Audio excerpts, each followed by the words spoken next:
Menko Polhukam Mahfud MD menyatakan korban yang ditimbulkan saat pengamanan demo menjadi tanggung jawab atasan dari aparat. Hal ini disampaikan Mahfud MD menanggapi jatuhnya korban tewas unjuk rasa mengkritik DPR. Unjuk rasa yang berlangsung dalam beberapa hari terakhir menyebabkan pengemudi ojek daring Afan Kurniawan tewas karena terlindas mobil rantis Polri.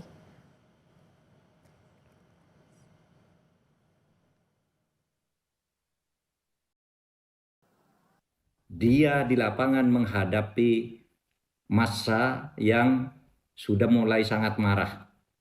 Nah, oleh sebab itu ini yang harus bertanggung jawab adalah atasan dalam memberi komando itu supaya cermat dari waktu ke waktu gitu. Jangan sampai terjadi korban di kalangan aparat dan rakyat. Yang saya lihat sekarang ini terjadi bentrokan antara rakyat melawan aparat. Padahal aparat itu hanya menerima tugas, tidak ikut mengambil keputusan politik.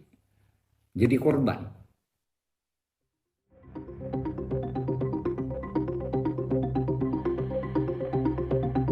Presiden Prabowo Subianto memerintahkan Kapolri Jenderal Listio Sigit Prabowo dan Panglima TNI Jenderal Agus Subianto untuk mengambil langkah tegas terhadap aksi unjuk rasa yang melakukan tindakan perusakan. Kapolri menegaskan langkah tegas tersebut akan dilakukan sesuai ketentuan undang-undang yang berlaku. Hal ini dilakukan agar memberikan rasa aman pada masyarakat. Bapak Presiden memerintahkan kepada saya dan Panglima khusus terkait tindakan-tindakan yang bersifat anarkis. Kami, Panglima dan Kapolri, TNI dan Polri diminta untuk mengambil langkah tegas sesuai dengan ketentuan dan undang-undang yang berlaku. Di waktu yang sama, menyusul maraknya aksi unjuk rasa di berbagai kota, Panglima TNI Jenderal Agus Subianto meminta masyarakat sama-sama menjaga kondusivitas di berbagai daerah. Masyarakat diminta jangan mudah terprovokasi akan aksi anarkistis serta meminta semua masalah diselesaikan secara musyawarah. Menurut Panglima, TNI hadir bukan untuk menekan, melainkan memberikan perlindungan, ketenangan, serta rasa persatuan bagi seluruh rakyat. Saya menghimbau kepada seluruh masyarakat untuk sama-sama menciptakan rasa aman dan damai di semua wilayah Indonesia. Jangan mudah terprovokasi oleh ajakan-ajakan yang tidak bertanggung jawab yang nantinya akan merugikan kita sendiri dan masyarakat. Sejak Senin 25 Agustus 2025 lalu, gelombang unjuk rasa diikuti sejumlah elemen masyarakat berlangsung mengkritik tunjangan fantastis DPR. Aksi berlanjut pada Rabu 28 Agustus hingga Sabtu 30 Agustus kemarin. Tim Liputan, Kompas TV.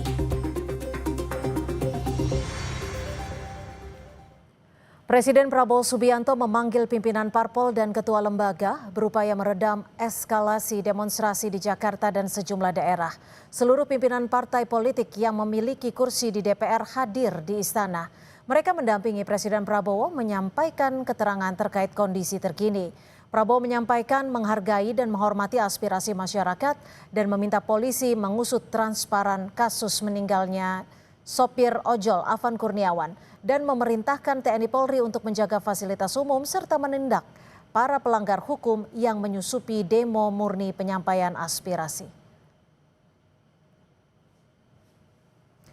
Presiden Prabowo menjamin demo atau penyampaian aspirasi dihormati, namun pelanggar hukum akan ditindak. Selengkapnya kita bahas bersama penasihat ahli Kapolri Arianto Sutadi dan dosen hukum tata negara Universitas Andalas Ferry Amsari. Selamat sore Bung Ferry, selamat sore Pak Arianto. Terima kasih sudah bergabung bersama kami di Kompas Petang. Ibu, selamat sore. Sore Mbak Cynthia. Ya, selamat sore. Bung Ferry, kalau Anda melihat dan juga menilai arahan dari Presiden Prabowo Subianto terkait soal langkah tegas, apakah ini sudah sesuai dengan prinsip demokrasi menurut Anda? Saya pikir sikap Presiden tidak terlalu tepat ya. Pertama, harusnya Presiden malah memastikan agar Panglima TNI dan Kapolri tidak melakukan perintah yang membuat publik terluka. Misalnya dengan meminta kepada Panglima TNI dan Kapolri agar jangan lagi melukai warga. Jadi tugas kepolisian adalah memastikan pengawalan aksi dan memastikan tidak terjadi upaya menyelundupkan kepentingan-kepentingan sehingga merusak wajah aksi itu. Saya tidak punya keyakinan bahwa para pelaku demonstrasi melakukan tindakan-tindakan yang anarkis berupa pembakaran berbagai kantor yang menjadi pusat kekuatan keamanan kita seperti kantor kepolisian. Mereka nggak mungkin bisa membakar kantor kepolisian dengan leluasa, apalagi membakar fasilitas umum. Oleh karena itu yang perlu diberikan oleh Presiden kepada publik adalah rasa perlindungan, yaitu pastikan aparat tidak memukul mereka. Dengan demikian publik juga akan merasa diayomi oleh Presiden. Jadi tidak ada upaya publik untuk kemudian melakukan langkah-langkah perlawanan yang sifatnya meragukan kredibilitas negara. Pak Arianto, sebenarnya arahan dari Presiden yang sudah disebutkan oleh Kapolri dan juga Panglima ini, koridornya sejauh mana sih kalau kita bicara soal aksi anarkistis? Ya, kalau dari pandangan saya ya, Pak Presiden Saya itu harusnya memberikan sebaliknya agar mampu merangkul besar dan publik luas bahwa Presiden betul-betul mampu membahagiakan publiknya. Oke, gimana Pak Arianto? kalau dari pandangan saya ya, Pak Presiden itu memberikan arahan itu tadi karena melihat kejadian akhir-akhir ini. Ini kan dalilnya kan unjuk rasa kemudian terjadi orang meninggal. Langsung dikonotasikan bahwa ini aparat memberangus orang berunjuk rasa sampai menimbulkan meninggal. Padahal yang terjadi di lapangan itu adalah di tengah-tengah ada praktek unjuk rasanya sudah selesai, kemudian kelompok yang lain itu adalah penyusup yang hanya untuk membuat kegaduhan, sehingga timbulnya kegaduhan. Dan kemudian bahkan terjadi pengerusakan, seperti terjadi mengerusak asrama Brimob itu bisa dimaklumi ya, karena itu mungkin marah rakyat karena itu ya. Tapi kan itu bukan dalam rangka unjuk rasa itu loh. Jadi sekarang akibat daripada begitu masifnya, selama ini polisi nggak berdaya sama sekali itu. Kemudian penjaraan di mana-mana terjadi dan tidak ada tindakan apa-apa. Itu akibat daripada kondisi yang sedemikian masif. Mengukur aksi anarkistisnya melalui tahap-tahap seperti apa? Bisa diukurnya, tolak ukurnya seperti apa? Nggak usah diukur tahap-tahapnya, Bu. Yang namanya anarkis itu adalah perbuatan kalau merusak, yaitu anarkis. Tetapi kalau cuma ngomong-ngomong di depan itu orasi itu namanya unjuk rasa. Ini kan yang terjadi sekarang kan yang terjadi di lapangan itu adalah kerusuhan-kerusuhan ataupun bukan unjuk rasa ya. Penyerangan-penyerangan akibat kemarahan masyarakat itu tadi. Yang itu disusupi oleh orang lain pasti. Nah itulah yang harus ditindak juga. Jadi menurut saya sih arah Pak Presiden itu tadi untuk mengingatkan ya kepada para yang menyampaikan unjuk rasa itu marilah kita bicara damai, tetapi kepada perusuh itu harus ditindak. Tapi mohon maaf saya potong Pak Arianto. Kalau kita lihat dari aksi unjuk rasa ini kan bukan hanya berlangsung Sabtu ataupun Jumat kemarin, tapi berlangsung sejak hari Senin 25 Agustus 2025 di mana massa aksi tidak bisa menyampaikan suaranya di depan bahkan di depan gedung. Saya tidak percaya itu, Bu. Saya tidak percaya dengan massa tidak bisa menyampaikan aksi ya, Bu.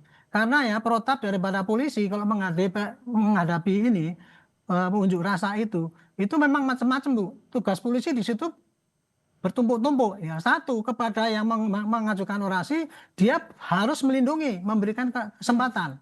Kepada penonton dia harus mengunduhi pengamanan. Tetapi kepada perusuh polisi harus bisa mencegah jangan sampai orang itu memprovokasi.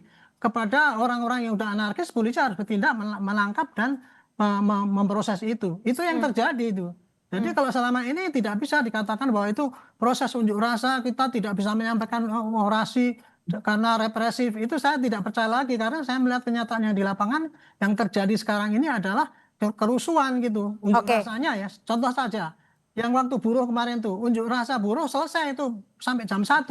Tapi kemudian yang datang berikutnya sampai sore itu kan perusuh jadinya yang terjadi, bukan pengunjuk rasa. Ini yang makanya ini narasi ini harusnya jangan dipublikasikan sehingga tidak mendidik rakyat gitu. Saya gitu, Bu. Terima kasih. Anda sepakat, Bung Ferry, atas pernyataan Pak Arianto? Cukup jelas pernyataan Pak Arianto ya, bahwa pelaku kerusuhan bukanlah massa aksi, tetapi orang di luar massa aksi. Pertanyaan besarnya, siapa mereka pelaku kerusuhan? Kenapa kemudian diidentikan dengan massa aksi? Di beberapa bukti yang disebarkan oleh masyarakat di media sosial Pak Arianto, itu jelas di antara pelaku kerusuhan itu adalah aparat sendiri dan militer. Itu sebabnya ini perlu diwaspadai. Jangan sampai ada upaya menunggangi inti dari persoalan yang disampaikan publik menjadi persoalan yang bergeser ke arah poin keamanan. Itu sebabnya saya dan teman-teman meminta agar militer kembali ke barak. Ini urusan sipil bisa diselesaikan dengan cara-cara sipil. Kedua, banyak sekali langkah-langkah kepolisian itu bukan langkah-langkah persuasif. Mestinya dari awal masa aksi itu memang dikawal, bukan untuk dipukul. Nah, apakah kemudian ada upaya-upaya kepolisian untuk kemudian melakukan suasana kebatinan masa aksi menjadi bergejolak juga terbukti. Kalau Pak Arianto mau fair, kemarin di Polda Metro Jaya, sebagian dari kepolisian itu makan dengan lahapnya di atas, padahal orang sedang melakukan unjuk rasa.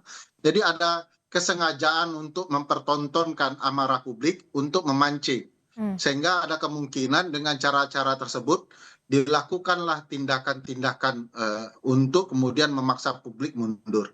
Nah, bagi saya aparat dan militer harus sama-sama menjalankan konstitusi, di mana fungsi mereka dijalankan dengan baik. Yang perlu dilindungi itu rakyat, bukan rakyat yang kemudian dipukuli, begitu ya. Bagaimana Pak Arianto, ketika apa yang disampaikan Bung Ferry, jika memang itu benar yang terjadi di lapangan, evaluasinya akan seperti apa dari Polri sendiri?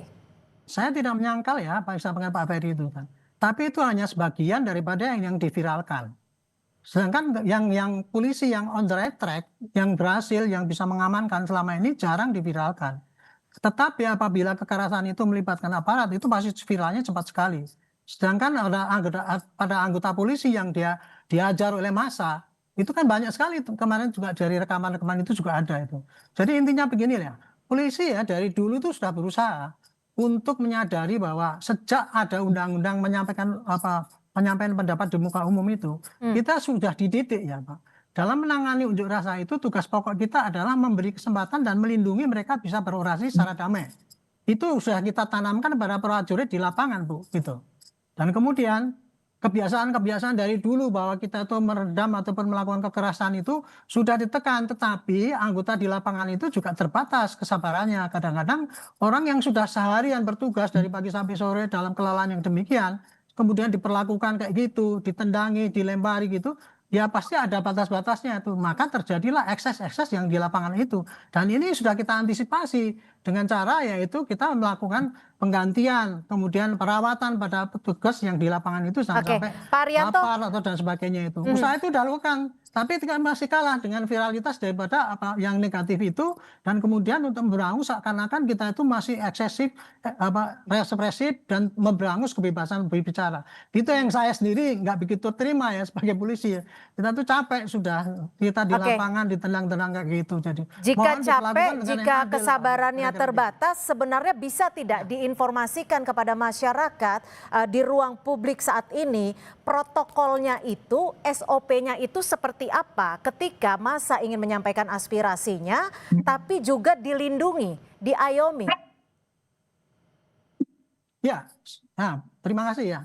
Jadi gini, tapi tadi saya katakan, kalau menghadapi unjuk rasa, maka polisi-polisi yang menghadapi itu dibagi-bagi menjadi tugas-tugas, berbagai tugas, yaitu satu, yang bertugas mengawasi atau mengamankan mereka itu untuk berunjuk rasa supaya dengan damai. Dan kemudian yang bertugas juga mencari siapa-siapa, jangan-jangan ada perusuh yang nanti memprovokasi kekerasan ataupun tindakan anarkis. Kemudian ada juga yang bertugas mengamankan penonton yang melihat-lihat supaya aman dengan damai itu. Dan kemudian juga yang bertugas mencari siapa sebetulnya provokator yang mendanai ataupun siapa yang menyuruh-nyuruh berbuat negatif. Itu tugas itu sudah dibagi di lapangan. Kemudian yang kedua untuk protap penggunaan kekerasan itu Bu ya, itu sudah saya sendiri yang dulu bikin protapnya itu tahun 2009.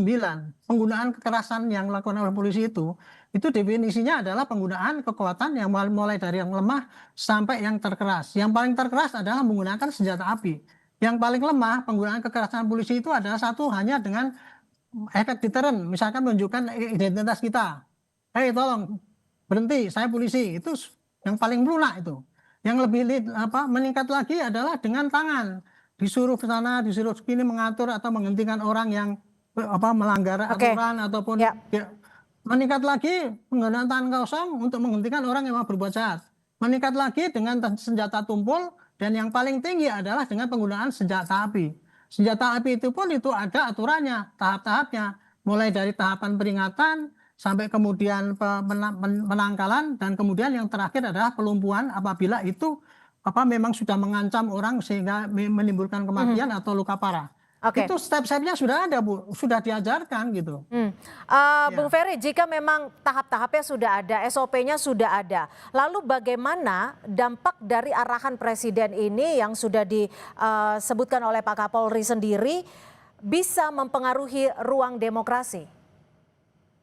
Ya, sikap Presiden itu akan membuat bangunan friksi ya antara aparat dan massa aksi. Dengan dinyatakan tindak tegas, apa yang disampaikan Pak Arianto bisa menemukan jalannya. Polisi harusnya memanusiakan manusia, sebagaimana massa aksi juga menghormati kepolisian. Kita tidak boleh mengabaikan Pak Arianto bahwa sebagian dari konflik massa aksi dimulai oleh aparat yang menyamar. Pak Arianto tahulah pola-pola seperti ini. Saya dari dulu adalah bagian dari massa aksi publik. Saya tahu siapa yang melempar, itu bukanlah dari masyarakat sipil. Fakta-fakta video yang tersebar di masyarakat memperlihatkan itu. Nah, kalau massa aksi terpancing emosinya, polisi jangan memukul. Kita ikut memviralkan ke Pak Arianto, ada polisi yang sangat baik ya menyampaikan respon bahwa kami ini juga rakyat, kami juga peduli dengan Anda. Itu kita sebarkan. Ya, sama-sama, Itulah Pak. cara polisi juga itulah manusia cara juga, Pak. polisi Sama. profesional bekerja, tapi kebanyakan kan tidak begitu. Kebanyakan malah terlibat dalam upaya-upaya yang menurut saya disengaja untuk membenarkan tindakan represifnya. Nah, ini yang kemudian harus disikapi. Dengan adanya pernyataan Presiden, malah itu akan membuka. Harus diingat, polisi itu adalah sipil yang dipersenjatai. Sekali lagi, sipil. Sementara sikap dari Kapolri mengatakan kami adalah prajurit, sehingga kami siap diperintah Presiden dalam hal apapun. Pernyataan Kapolri dia adalah prajurit itu sudah salah. Dia adalah sipil ya yang dipersenjatai. Sipil sesama sipil. Tugas polisi mengayomi, melindungi, ya itu perintah konstitusionalnya. Tidak ada tugas polisi itu melindas. Jadi jangan salahkan publik kalau kemudian ada langkah-langkah konstitusional yang dilanggar oleh polisi. Ini harus direspon dengan baik hati dan luhur budi Pak Arianto, sehingga Kapolri itu harus lebih persuasif, bahasanya lebih baik, lebih ringan diterima publik ya. Tidak sekedar meminta maaf kepada korban, tapi memastikan pasukannya lebih baik di lapangan. Itu sebabnya itu bahaya pilihan sikap Presiden itu dan dilanjutkan dengan perintah Kapolri untuk tembak. Bagi saya tidak wajar ya rakyat menembak rakyat. Jangan mentang-mentang rakyat dipersenjatai lalu dia boleh menembak rakyatnya sendiri. Oleh karena itu perlu upaya persuasif yang lebih baik dan mohon Presiden meringankan situasi dengan menyatakan tolong polisi. Bung Ferry, jadi artinya Anda menyebut bahwa apa yang menjadi arahan Presiden ini tidak menenangkan situasi dan bagaimana menurut Anda terkait dengan pelibatan TNI? Tapi dijawabnya usai jeda, tetap bersama kami di Kompas Petang.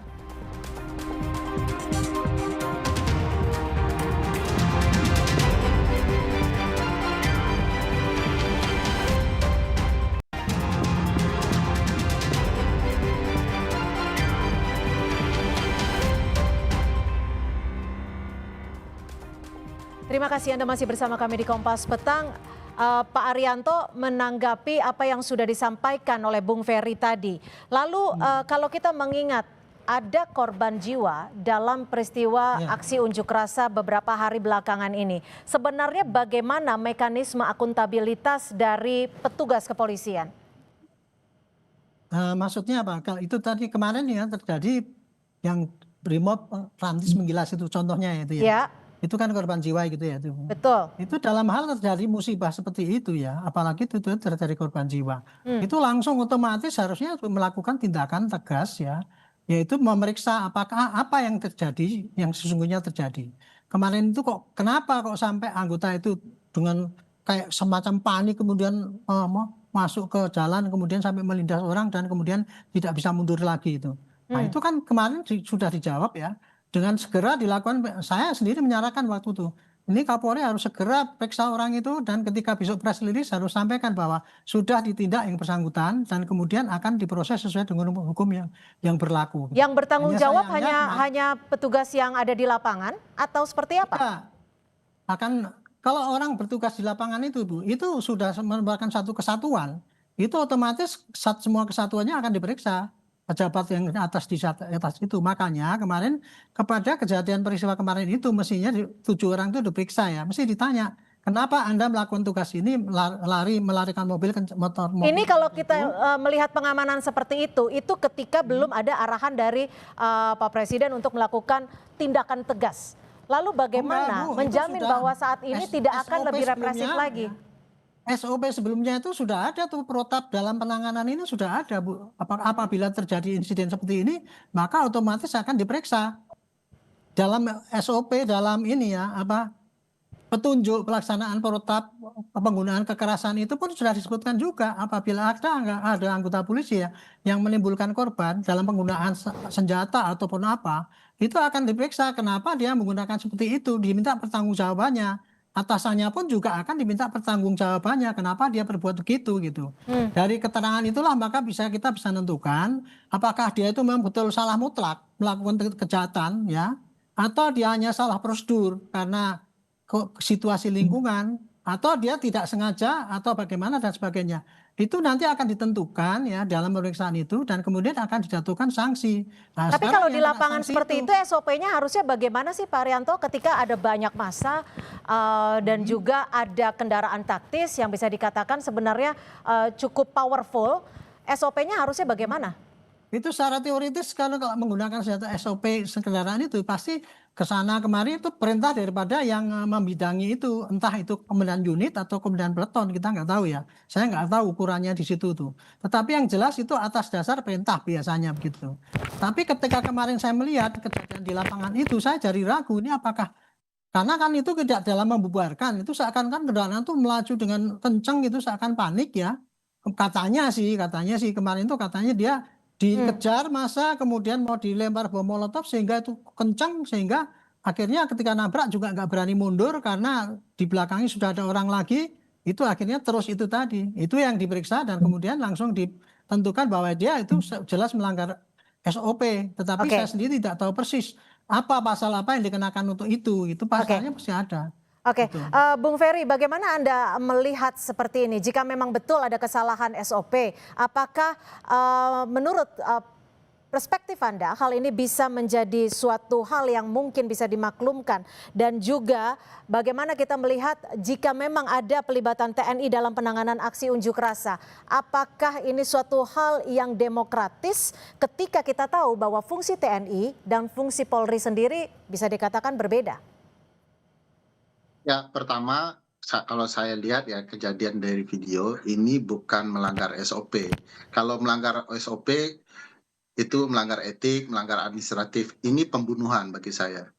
Itu terlihat ada kesengajaan. Kalau alasannya kendaraan itu diancam, harus diingat ini kendaraan semi tank baja ini. Tidak mudah dipukul, tidak mudah dibom molotov. Jadi bagi saya polisi mulai pula belajar untuk menjelaskan ke publik alasan-alasan. Jadi jangan semangat korupsnya. Harus diingat Pak Haryanto dan teman-teman kepolisian, pasal 30 itu kan jelas menyebutkan bahwa fungsi kepolisian itu adalah melindungi, mengayomi, melayani. Di mana konsep melayaninya jauh tertinggal di dalam aksi-aksi seperti ini. Oleh karena itu, ketika kekacauan muncul, timbullah upaya pihak lain yang bernama militer untuk masuk. Bagi saya, mari polisi dan publik berangkulan memastikan motif kerusakan ini dilakukan oleh oknum-oknum dan pastikan juga pimpinan-pimpinan yang memerintahkannya diberikan sanksi. Saya menyarankan kemarin bahwa seluruh pangkat jenderal yang ada diturunkan satu tingkat untuk memastikan pemeriksaan lebih adem, ya, lebih pasti, agar kemudian ini bisa menyejukkan publik sesegera mungkin. Jadi ada faktor penghukumannya. Kedua, militer pasti dilarang masuk, ya. Militer itu jangan reaktif kalau urusan di dalam negeri. Reaktiflah di urusan pertahanan, di lingkungan pertahanan kita, di perbatasan kita. Jangan kemudian memanfaatkan situasi, mengambil alih dan segala macamnya. Banyak kemudian sikap-sikap sudah ditunjukkan oleh publik secara konstitusional itu salah dilakukan oleh militer. Kemarin mahasiswa sudah meminta militer untuk kembali ke barak, untuk mengurus kesejahteraan prajurit dan serius dalam hal itu. Jadi jangan kemudian pimpinan militer memanfaatkan situasi dan keadaan untuk mengambil alih peran kepolisian. Jadi menurut Anda saya juga tidak batasnya elok di TNI ini seperti apa, Bung Ferry? Karena kan tadi arahan dan juga instruksi Pak Presiden ke pengamanan dilakukan TNI dan Polri bersinergi. Ya, oleh karena itu saya meminta Pak Presiden belajar ya soal hukum tata negara dengan baik. Jangan kemudian menerapkan sikap militeristik beliau dalam konteks seperti ini. Dengan kemudian memerintahkan Panglima, dia kan harusnya bilang begini. Satu, tidak boleh kemudian kepolisian memukul warga. Amankan dan pastikan persuasifnya muncul. Pastikan cara melayani muncul. Presiden kemudian memerintahkan kepada militer untuk mundur, ya. Tidak boleh militer ikut campur urusan ini. Saya tidak bisa melihat bahwa ada ruang bagi presiden untuk memastikan militer kembali ke barak. Padahal presiden sipil yang baik harusnya memerintahkan militer kembali ke barak dan kemudian memastikan kepolisian melakukan pengamanan. Saya bilang omong kosong, publik bisa membangkar kantor kepolisian kalau tidak ada peran aparat, baik aparat yang berbaju coklat maupun berbaju hijau. Tidak mungkin publik nonsen, ya. Itu tidak mungkin. Dalam konsep apapun tidak bisa. Karena ketika kepolisian betul-betul menjalankan tugasnya, tidak mungkin kantornya dibakar. Bahkan kalau fasilitas umum dibakar pun tidak mungkin. Kalau betul-betul polisi menjalankan tugasnya. Bagaimana Pak Arianto Anda menanggapi ini ketika memang nantinya arahan dan juga instruksi dari Presiden adalah Polri bersinergi dengan TNI untuk melakukan pengamanan bahkan tindakan tegas jika ada anarkis dari masa aksi? Oh, saya kira ya Pak Presiden itu memberikan perintah itu kan berdasarkan dalam posisinya sebagai kepala negara. Negara kita itu negara hukum. Yang kita hadapi itu adalah suatu kekacauan. Kekacauan itu timbulnya karena adanya pelanggaran hukum. Ya pasti upaya yang terbaik ya untuk meredakan kekacauan ini ya pakai penindakan hukum yang berlaku apabila memang di situ ada pelanggaran hukum. Adapun untuk menenteramkan itu ya lain lagi, kalau untuk mencegah itu lain lagi caranya gitu. Tapi kalau untuk menindak suatu kejadian yang terjadi, Pak Arianto, di ya poin silakan ini. aja. Tapi saya itu pandangan saya, Pak. Saya bukan ahli hukum ya, Pak. Tapi pandangan saya itu dari masalah cara melakukan tugas pengamanan itu itulah yang ditempuh. Kalau polisi kan tugasnya kan ada 3 itu Pak, Kamtibmas, penegakan hukum sama pelayanan kan gitu kan. Nah 3 itu harus dilaksanakan. Nah, menghadapi suatu pelanggaran hukum ya tugas polisi cuma membantu penegakan hukum.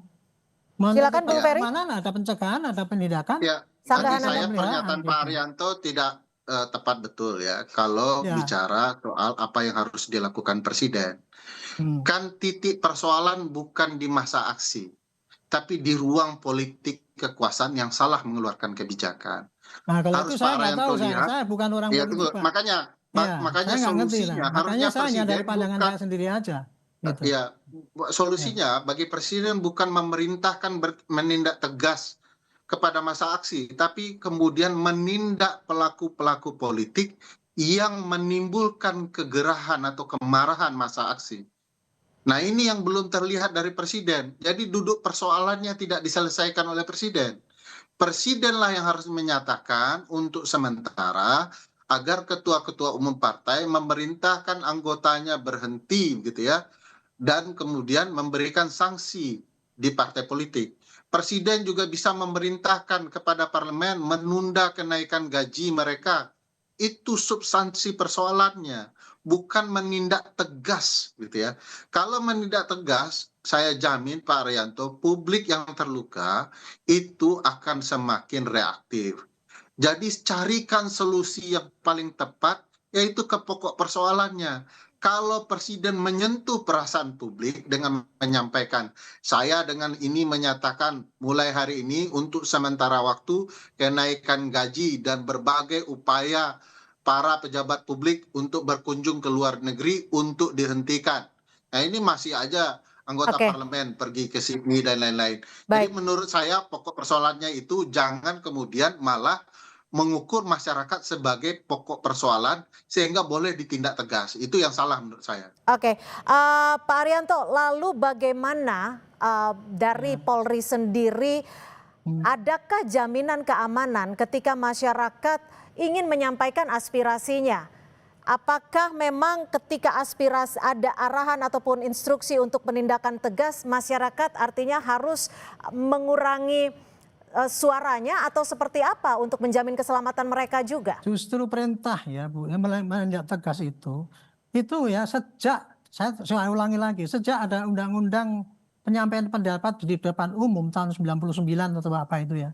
Tugas polisi ya, kalau menghadapi itu tugasnya jelas. Satu, melindungi orang yang mau menyampaikan pendapat itu supaya bisa berbuat dengan bebas. Sesuai dengan hak dia gitu. Makanya itu, kan 3 hari sebelumnya kan ada pemberitahuan itu. Bukan dikeluarkan izin, tapi supaya kita bisa ikut mengamankan. Itu doktrin polisi sejak ada undang-undang itu. Itu yang memang doktrinnya itu kayak gitu. Adapun pelaksanaannya di lapangan, kadang-kadang polisi itu kadang-kadang masih melakukan tindakan pelanggaran dengan mukul dan sebagainya itu, ya itulah risiko daripada polisi, anggotanya banyak ya, dan kemudian kan tidak mudah untuk bisa menciptakan orang yang betul-betul disiplin seperti itu. Gitu. Jadi dengan adanya perintah ini tadi, kita tegas ya, perintahnya pasti gini. Mengamankan unjuk rasa itu satu, yang menyampaikan unjuk rasa harus itu dijamin keamanannya. Dan yang kedua, para perusuh yang menimbulkan kerusuhan, yang memanfaatkan itu harus bisa ditangkap. Kira-kira gitu Bu. Artinya itu kembali lagi ke tugas Polri sendiri bagaimana mengamankan bahwa aksi unjuk rasa, aksi aspirasi masyarakat bisa murni. Jika ada penyusup, Iya, tugas bisa polisi ya? dengan murni, aman gitu. Oke.